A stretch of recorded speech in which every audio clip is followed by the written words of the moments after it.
Worried about that. Welcome right back. now. Welcome back. Welcome back. Appearance of the year, 44 hits in 32 innings, struck out 19. Is a strike thrower, a guy that started 4 games this year, and you see they're going to strike throwers late in this ball game with a big lead. That's what you want. That's what you want out of guys coming out of the pen. That's especially what you want out of young freshmen, is guys that come in and throw strikes. And listen, the stuff gets better and the velocity goes up as you get older, but it all starts with throwing strikes, and this is a guy who's done a great job of that this year. 2 in a row to start things off to Braden Holcomb.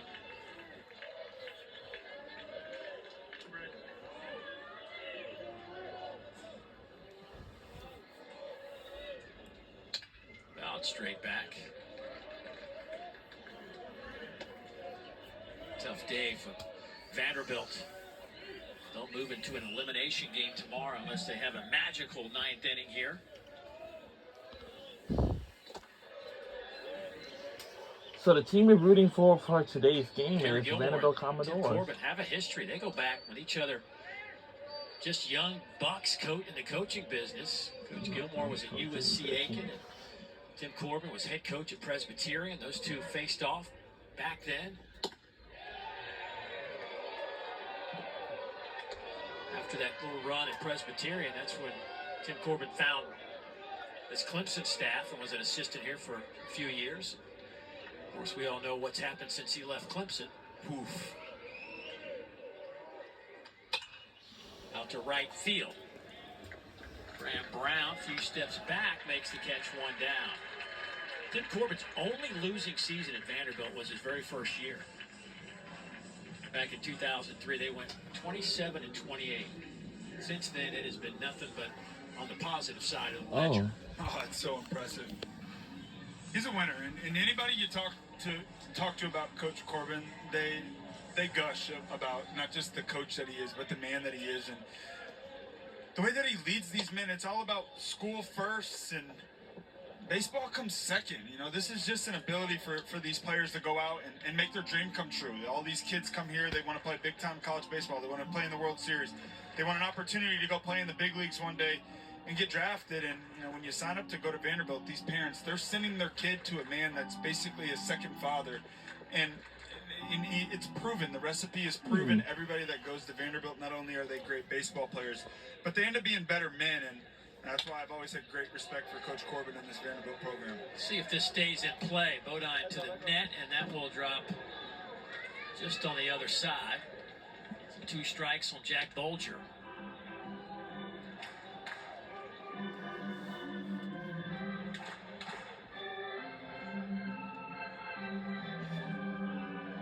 I do miss seeing him coach third base, though, Dave. Oh, I know. First year he hadn't done it. I miss it. It's like he's a shortstop out there getting ready with every pitch. Fiery. Yeah, he was talking about that with us yesterday, but it's been a little different for him. Nice job there by Antonacci, and be a safe little throw off the mark. Sam's had a couple of nice glove plays, but a couple of those long throws have gotten away.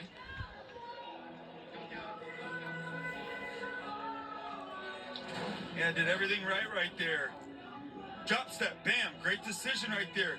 Now stay in your legs, see how he stands straight up. The second you stand straight up, you leave your legs, you get a little bit lazy, the ball takes off on you. We mentioned there's no such thing as a routine play in the game of baseball. You treat every single play like it's the most important out of the game. And right there, just a quick little lesson. Hey, man, got to catch the ball, stay in your legs, fire it over to first base. Calvin Hewitt now with 1 out.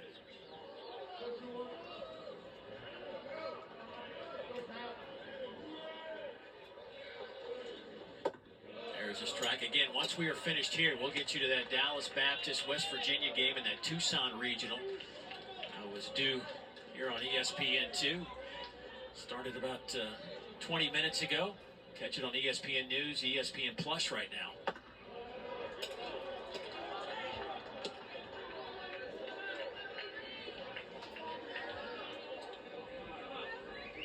Three and 0 to Hewitt.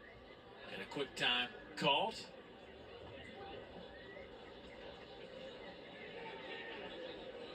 I'm guessing this is one of those, hey man, we're up by 10. It's the 9th inning. Let's throw it over the plate. Yep. You're throwing the ball well. Take a deep breath. Just got a ground ball, reset here, get another ground ball. You're one pitch away from getting out of this thing.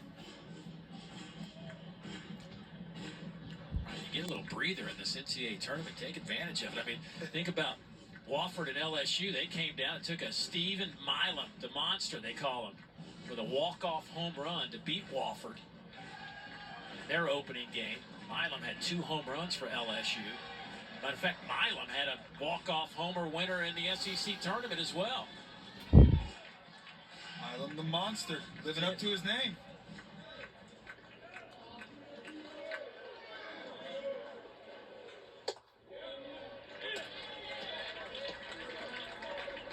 Three and one to count.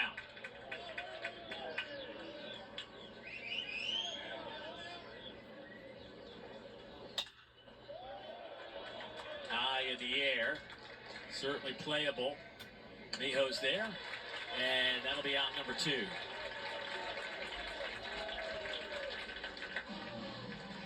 Nice mound visit.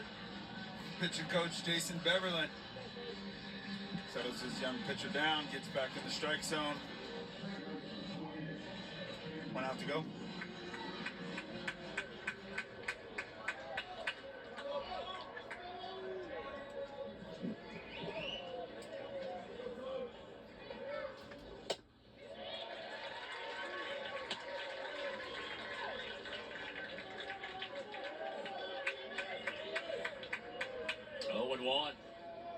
On Kozel. Out to center field. Miho's there, and Coastal Carolina wins the opening game. We lost The 3 seed by takes 10 down the 2 points. seed, Wow. 13-3 here in And our Clemson. score is 3-13. And now we got to go to the elimination game tomorrow. Boy, just a fantastic effort all the way around. Wow. From Coastal Carolina. They got great starting pitching from Riley Eichhoff. They put together 10 hits, took advantage of some free passes, and posted a 13 spot on the Commodores. And that means this team tomorrow will play the night game, or late afternoon at 5 o'clock Eastern time, and a 1-0 game. They will await the winner of Clemson and High Point. Meanwhile, Vanderbilt playing for their 2024 Baseball Lives tomorrow beginning at noon Eastern time. And the elimination game, of course, waiting the loser of the Clemson High Point game. So that's what our bracket looks like right now. But what a job by Coastal. Yeah, Coastal Carolina, they came out swinging from the very beginning. You mentioned it. 11 free passes. Cannot do that against a ball club like this. And it's a scary team. One of the last 4 teams in, 36 RPI, a lot better. And maybe that they're ranked at that 3 spot, but I tell you what, this is a scary club. They're playing for big reason behind Coach Gary Gilmore's last year. Watch out. You get a hot team that can really hit. Highly motivated ball club. This Coastal Carolina team is scary. 35-23 on the year. One of the last 4 teams to get in the field. They move on the winner's side of things. Meanwhile, Vanderbilt goes to 38-22, trying to keep their season alive tomorrow. Don't forget, 7 o'clock Eastern time tonight on ACC Network, Clemson and High Point. So for my partner, Devin Travis, and the rest of our exceptional ESPN crew, I'm Dave Neal saying so long from Clemson. It's time to get you out to the Tucson Regional. Dallas Baptist, West Virginia. Mike Farron and former Commodore Jensen Lewis on the call. Guys?